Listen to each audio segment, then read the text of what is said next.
Hello students, तैयारी शानदार चल रही होगी। सभी मन लगाकर पढ़ रहे होंगे। स्टूडेंट्स, थर्ड ग्रेड तैयारी आप काफी लंबे समय से कर रहे हैं। साथ ही साथ कुछ बच्चे ऐसे भी हैं जिन्होंने अभी अभी तैयारी का सोचा है, लेकिन दोनों के लिए एक बात मोस्ट इम्पॉर्टेंट ये है कि सिलेबस जो है वो कंप्लीट करना है। कंप्लीट करने के साथ साथ ये भी हमें ध्यान में रखना है कि जो सिलेबस हम कंप्लीट कर चुके हैं वो कितना हमें याद है, कितना हम उसकी प्रैक्टिस कर रहे हैं, कितना उसका रिवीजन हम कर पा रहे हैं। इन सभी बिंदुओं पर हमें ध्यान देना है। आप अपने सिलेबस को कितना कर चुके हैं, कैसी आपकी इस समय कंडीशन चल रही है कि आपने कितना सिलेबस कर लिया है, कितना पेंडिंग है या अभी भी स्टार्ट नहीं किया है, तो आप प्लीज एक बार कमेंट कर दीजिएगा कि मैम अभी हम स्टार्ट ही कर रहे हैं या फिर हमने इतना सिलेबस कर लिया है, हमारी इतना रिवीजन हो गया है, इतनी प्रैक्टिस हो गई है। तो हम उसका एक एवरेज यहाँ देखेंगे। फिलहाल आज हम बात करेंगे कि कैसे इस सिलेबस को हम जल्द से जल्द कंप्लीट कर लें, साथ ही साथ इस सिलेबस को बहुत अच्छा रिवीजन भी दें और इसकी प्रैक्टिस कब से स्टार्ट करें। तो हर एक बिंदु पर हम बात करेंगे। साथ ही साथ यहाँ पर रीट मेंस के फॉर्म कब तक आ जाएंगे इस पर भी हम बात करेंगे। तो सबसे पहले हम देखते हैं, तो रीट मेंस के फॉर्म आने की संभावना इसी मंथ है कि इस मंथ में हमें जो फॉर्म है वो देखने को मिल जाएंगे। जल्द से जल्द हमारे सामने फॉर्म आने वाले हैं। और देखो, लेट भी होता है तो हमें टेंशन की जरूरत नहीं है, क्योंकि जनवरी में हमें एग्जाम देना है, तो एग्जाम से 3 महीने पहले तक फॉर्म आ सकते हैं। तो फॉर्म कभी भी आए उसे हम ध्यान नहीं देंगे, जब आएंगे हम उसे जल्द से जल्द भर देंगे और साथ ही साथ हम हमारी तैयारी को रेगुलर रखने वाले हैं। तो किस प्रकार से हम सिलेबस को कंप्लीट करने वाले हैं, तो सिलेबस को कंप्लीट करने के लिए सबसे पहले आप सिलेबस को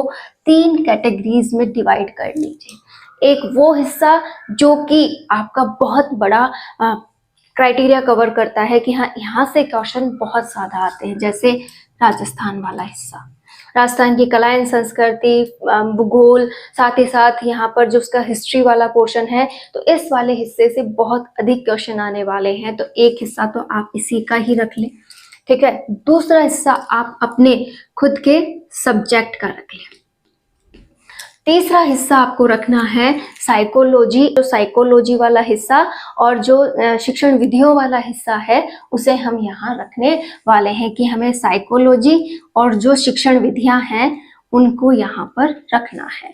अब जो भी सिलेबस का हिस्सा बच गया है उसे हम इन तीनों को कवर करने के बाद देखेंगे। अब सबसे पहले इनको कब पढ़ें, कैसे पढ़ें, साथ में कितना कितना समय दें।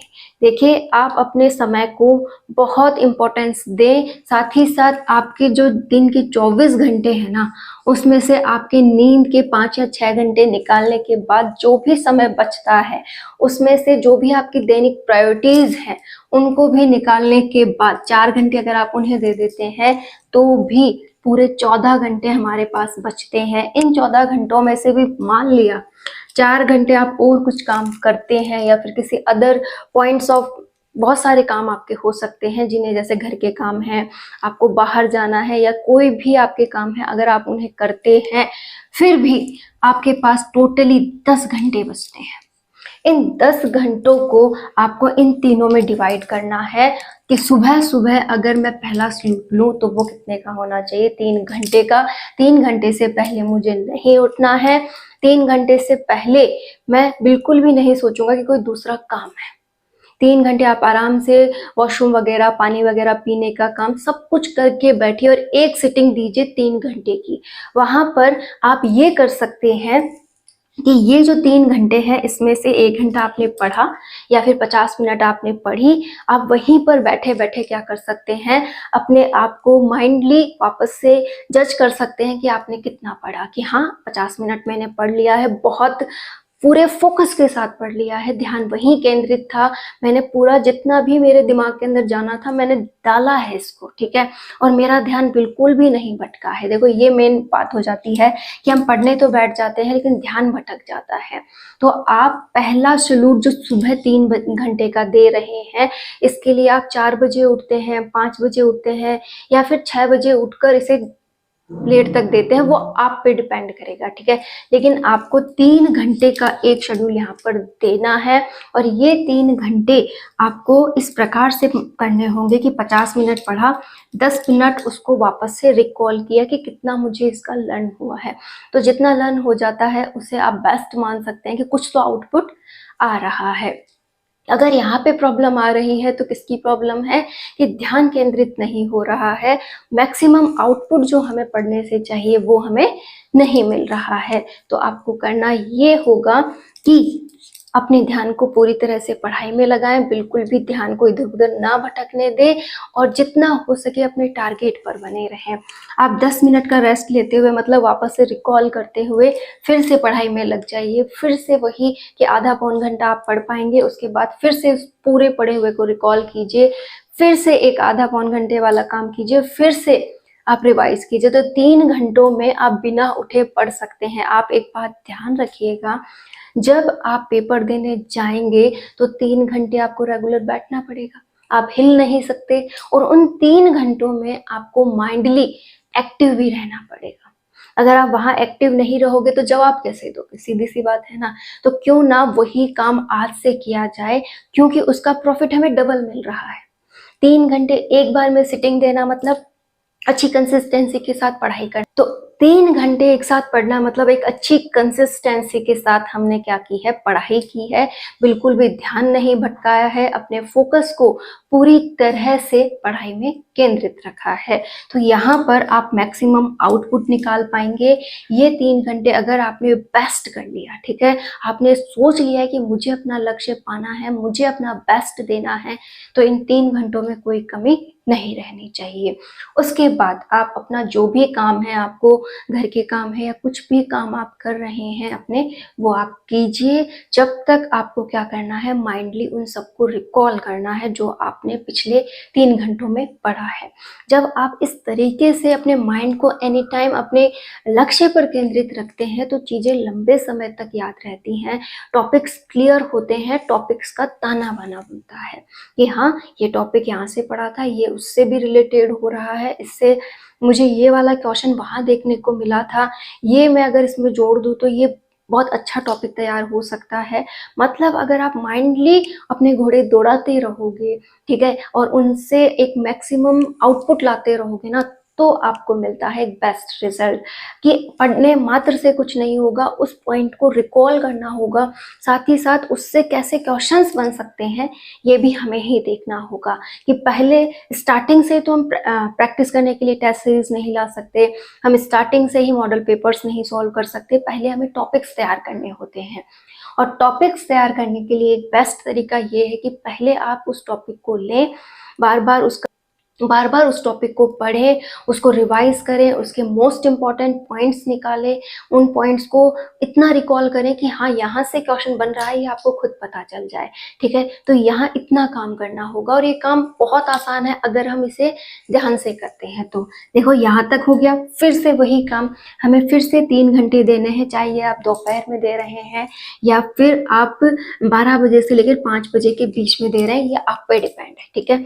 ये एक बार का शेड्यूल आपको दोपहर का रखना है 3 घंटे का, जो कि आपको इस प्रकार से रखना है कि ये मेरा सब्जेक्ट है, इसे मैं बहुत बार पढ़ चुका हूँ, इसको अब मुझे बारीकी से टटोलना है कि हाँ यहाँ मुझे और क्या ऐसे पॉइंट्स मिल सकते हैं जो मेरे लिए बेस्ट हो, ठीक है। तो आप यहाँ से क्या करें, मोस्ट इंपॉर्टेंट पॉइंट्स लें, उन पॉइंट्स को बार बार रिकॉल्स करें कि हाँ ये वाला क्वेश्चन मेरा मिस हो रहा था, इसको मुझे ध्यान से पढ़ना है। कहने का अर्थ है कि ये पढ़ा हुआ तो है, आपको क्या करना है, अब एक एक टॉपिक लेना है, वापस से उस टॉपिक को गहराई से पढ़ना है। उस टॉपिक को गहराई से पढ़ने के बाद जो भी अंडरलाइंस आप करते हैं, उन अंडरलाइंस को आपको क्या करना है, बार बार रिवाइज। और ये 3 घंटे भी आपको बिना उठे पढ़ना है, क्योंकि यहीं से वो स्टार्टिंग होती है, यहाँ से ही वो प्रैक्टिस होती है जिससे हम बेस्ट आउटपुट निकालते हैं। यहाँ पर बहुत अच्छी तैयारी करके जब आप फिर से शाम के काम वगैरह करें या फिर आपके अदर कोई लाइफ के काम है, जैसे बॉयज़ हैं तो उन्हें कोई घर से रिलेटेड काम होगा, कहीं बाहर जाने का काम होगा, महिलाएं हैं तो किचन संबंधी काम है, तो आप यहाँ पर जब भी काम करती रहें तो अब तक जितना भी पढ़ा है उसे सुबह से लेकर दोपहर तक का उसे आप यहाँ रिवाइज कर सकती हैं। साथ ही आपको एक काम शाम के बाद रात वाला भी करना है कि रात को भी 3 घंटे आप निकालें और इन 3 घंटों वाले हिस्से को पूरी तरह से आप पढ़कर, क्योंकि साइकोलॉजी है और शिक्षण विधियां हैं, दोनों ही बहुत अच्छे टॉपिक्स हैं, आप इन्हें समय देकर इन्हें तैयार करें। ये भी वही काम है कि टॉपिक लिया, पूरा अच्छे से पढ़ा, जो भी अंडरलाइंस थी उनको रिवाइज किया, साथ ही साथ जितना समय मिलता है उन पॉइंट्स को नेक्स्ट डे भी आप वापस से रिवाइज करते रहें कि जो आज पढ़ा है उसके लिए आपको आधा घंटा अलग से निकालना चाहिए, जो कि रिकॉल करने का हो कि कल क्या पढ़ा था। इसके लिए आप एक काम ये भी कर सकते हैं कि बस बुक खोली, जो भी सरसरी अंडरलाइंस लाइंस थी उनको आपने क्या कर लिया, बहुत स्पीडली एक बार पढ़ लिया, तो भी वो माइंड में सेट होती हैं कि इतना टाइम नहीं है, दूसरे दिन भी उस टॉपिक को लेके बैठे तो वो 1-2 घंटे खा जाएगा, ऐसा नहीं करना है।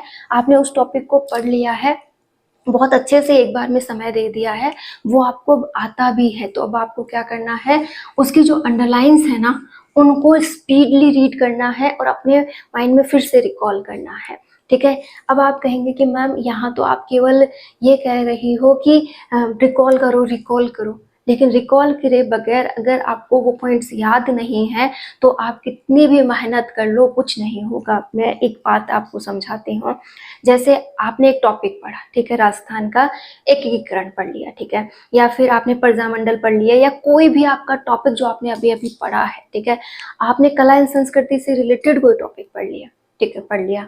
अब आप उसे 4-5 दिन मत देखो या फिर आप एक लंबे समय तक उसे मत देखो, जब भी आप उसे उठा के देखोगे आप वहीं के वहीं हो, आपको उसमें से कुछ भी नहीं आता। इससे अच्छा ये नहीं है क्या कि हम जो पढ़ें उसे बार बार बीच बीच में रिवाइज करते रहें, ताकि हमें उतना ही समय उसे फिर से ना देना पड़े, नहीं रहता है याद।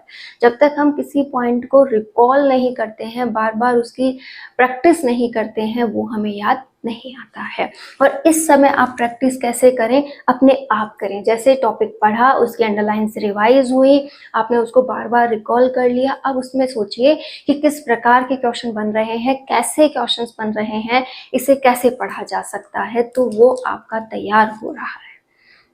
यहाँ आपकी कोई मदद नहीं करेगा, केवल आपके अलावा आपको स्ट्रांगली फोर्स करना पड़ेगा कि मुझे पढ़ना है, मुझे बहुत अच्छे से पढ़ना है, मुझे इन क्वेश्चंस को सॉल्व करना है। हर प्रकार का क्वेश्चन इस टॉपिक से अगर पूछा जाए तो मुझे आना चाहिए, मैं बेस्ट करूँगा, मैं हर एक मिनट का हिसाब रखूँगा। और इस समय सबसे इम्पोर्टेंट भी यही है कि आप अपने समय का हिसाब रखें।